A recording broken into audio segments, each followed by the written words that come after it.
Cops said that he camped outside the golf course for up to 12 hours before the former president actually showed up and reportedly exploited a security breach around the course's perimeter, something that the New York Post says the Secret Service has known about for years. Authorities questioned if he acted alone. Did he act alone? Did he have some kind of help? At this point, we're still exploring that, investigating that. Our investigation will determine that. We do not have information that he's been acting with anyone else at present.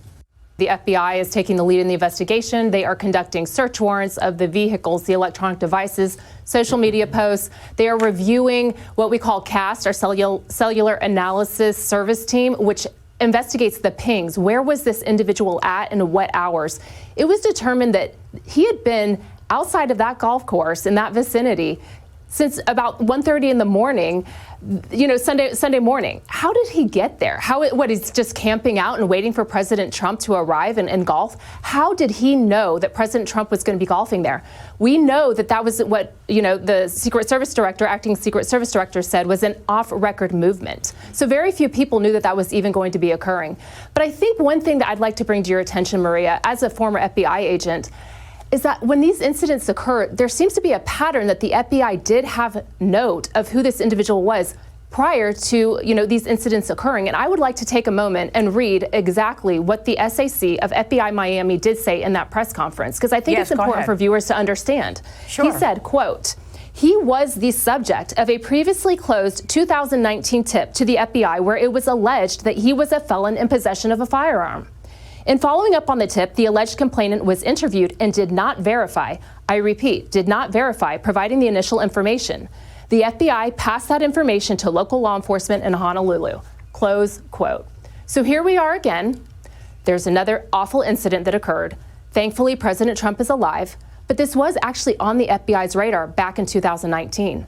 A veteran FBI agent says that intelligence agencies, U.S. intelligence agencies, probably have information about the would-be Trump shooter because of his time in Ukraine attempting to recruit Afghanistan soldiers to fight in that country.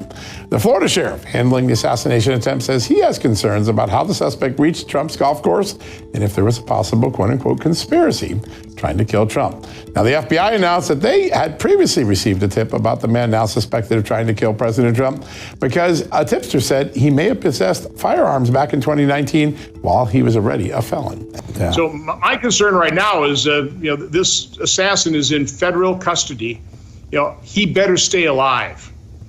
We don't want another Jeffrey Epstein type of suicide here. We need to keep this guy alive so that he can be interviewed and provide testimony in terms of what his motivation was, what his connections are. But I agree with you. There's some pretty strange facts in his background that need to be fully explored and known. The evidence response team is collecting and processing multiple evidentiary items. These range from the rifle, which is an SKS model with a scope and obliterated serial numbers, to 2 bags, the subject's electronics, and what appears to be ceramic tiles. DNA has also been collected from those items, which are being sent to Quantico for testing. We will also process the subject's vehicle for evidence.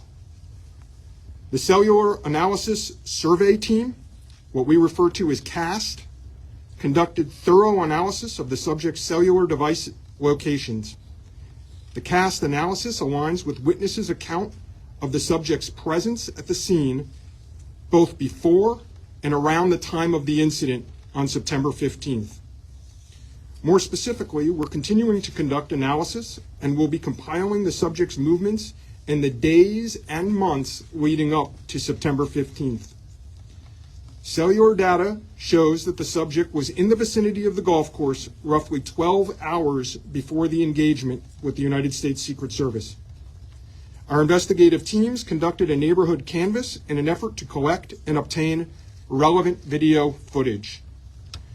The subject had an active online presence, and we are going through what he posted and any searches he conducted online.